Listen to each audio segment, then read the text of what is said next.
I have a confession. I have a new obsession, and that is with the Mothman of Point Pleasant, West Virginia. So about a week ago, I posted a video about a Redditor's firsthand account of a sighting of something mysterious she and her boyfriend saw at a stop sign in Spring, Texas. And although the description of the cryptid she saw didn't necessarily completely coincide with the depiction of a Mothman, it did come up as part of her research. Now, the strange thing about the timing of that video is that I inadvertently posted it on the 59th anniversary of the first published Mothman sighting. I basically posted that video on the Mothman's 59th birthday. I love coincidences like that. They make me so happy. And sometimes I consider them like little nods from the universe, like, hey, keep going. Since that video, I have been researching. Oh, there's the cat on cue to interrupt me. Hey stranger, Elaine, Aeris here. Welcome to a very special episode of Rabbit Holing with Elaine, Aeris. Let's talk about the Mothman of Point Pleasant, West Virginia, shall we? The first official recorded sightings of said creature occurred on November 15th, 1966. Two couples recorded sightings of a large winged creature with red eyes at nighttime near the old abandoned TNT site. There is an article about these sightings in the Point Pleasant Register that was published on November 16th, 1966, a day after the reports. And later that day, the Athens Messenger published a famous article titled "Winged Red-Eyed Thing Chases Point Couples Across Countryside." So these articles were the Mothman's debut to the public. The lore that surrounds this being or beings is that it is a harbinger of doom. So naturally, like any terrifying thing that humans can't explain, people assume ill will. Others, however, assume that it's not so much a bad guy, but a warning. There's an old adage that angels really are scary to scare the demons, and demons are often beautiful to deceive humanity. Now, I don't know how true that is, but if you look into some of the more biblically accurate depictions of angels, they're quite scary and intimidating. They're not necessarily beautiful Brad Pitt lookalikes with white wings. So, who knows? Perhaps these creatures are divine. Hard to say. Now, if you want to get technical, there was a slightly earlier Mothman sighting nearby on November 12th, 1966. That night at Coons Cemetery near Clendenin, West Virginia, there were 5 grave diggers. A figure flew overhead while they were working. It glided low over the trees and was described as a brown human being with wings, or man-sized bird. The sightings went unreported until the Mothman was published in the paper.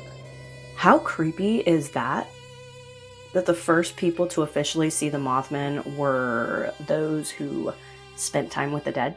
And I know what you're thinking. If this is the actual earliest sighting, then that messes up my accidental Mothman anniversary video. Except the fun thing is that on November 12th, I was recording the video, and on November 15th, I was publishing it, so still kind of lines up.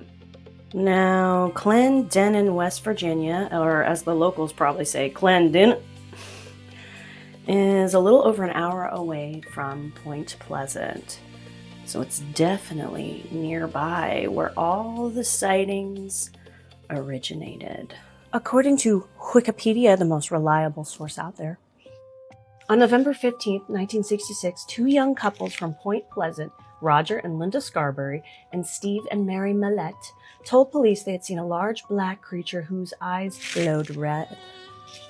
Standing at the side of the road near the TNT area, the site of a former World War II munitions plant. The witnesses sped away, reporting that the creature flew after their car, making a screeching sound. It pursued them as far as Point Pleasant city limits. And I don't want to make fun of people's artistic abilities, but the first recorded sketch of the Mothman by Roger Scarberry is so fun. It looks like Snuffleupagus without a trunk. It is an interesting depiction of a cryptid.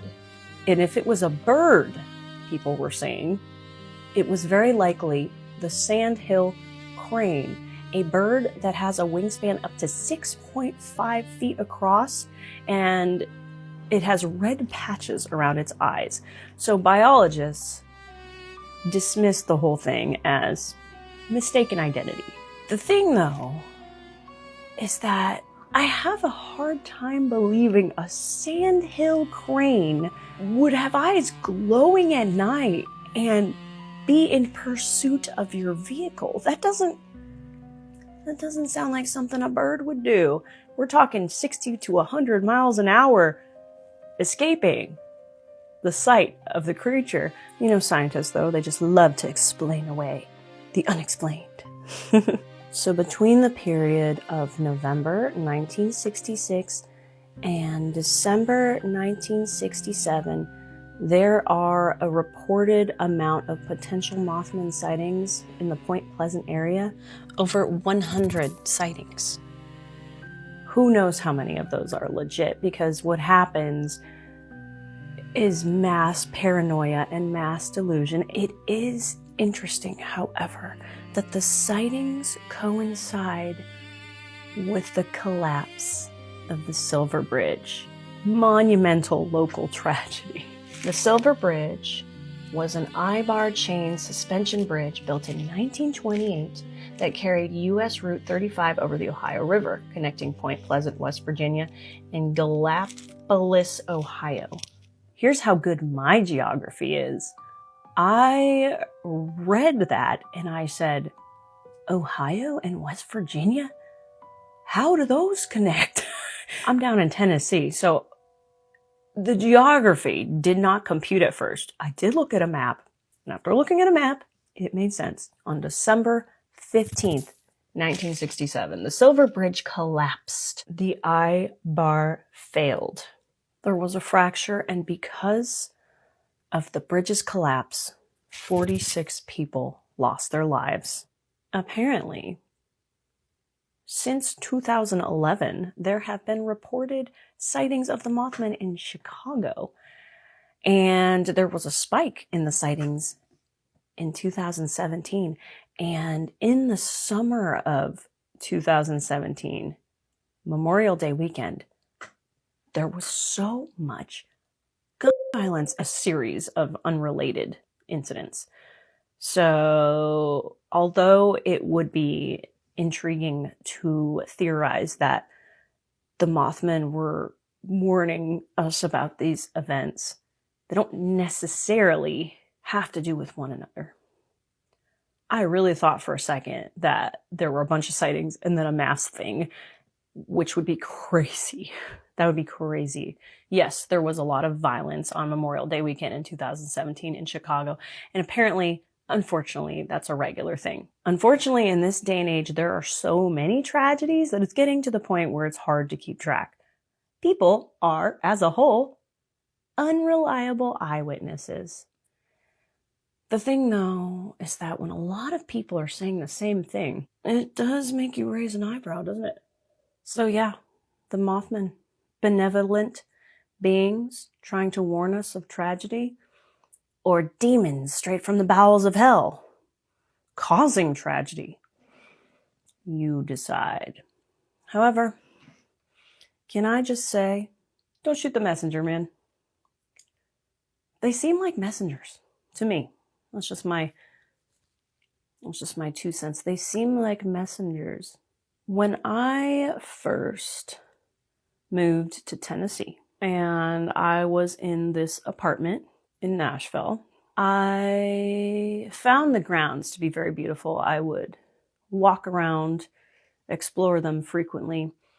And there was one time I was walking and all of a sudden, I just, on the rooftops, I saw these gigantic black birds.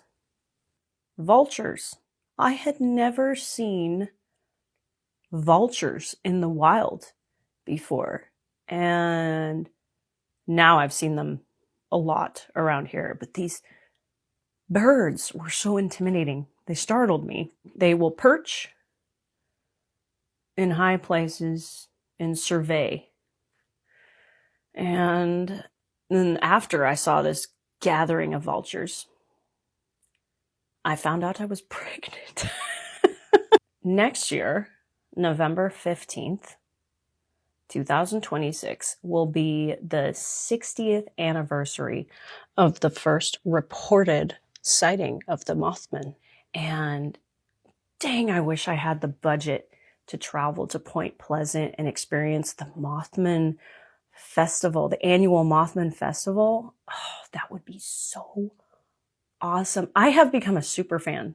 Point Pleasant, West Virginia. Ah. Oh gosh. It's a 5-hour, 42-minute drive for me. Is that? I really want Mothman cookies and Mothman pancakes and Mothman pizza. Even though I don't eat pepperoni, I'll pick it off. The rest of it looks delightful. I don't know where I'll be at in a year from now, but man, that would be so fun. Can I dream for a minute? Can I dream? Like and subscribe so I can afford to go to this. Those are not, that's not, that's my sound. At least it's not the furniture. There is one last pertinent item I forgot to touch upon. So due to the history of the area, there was an indigenous man, Chief Cornstalk. He was killed there. According to folklore, I don't know how accurate this is, he was said to have put a curse on the town before he died.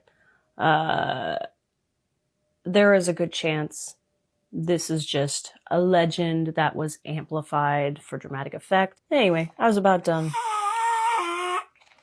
I don't know how much validity there is in Cornstalk's curse, but it sure does seem like a lot of tragedy riddles this town. Hey.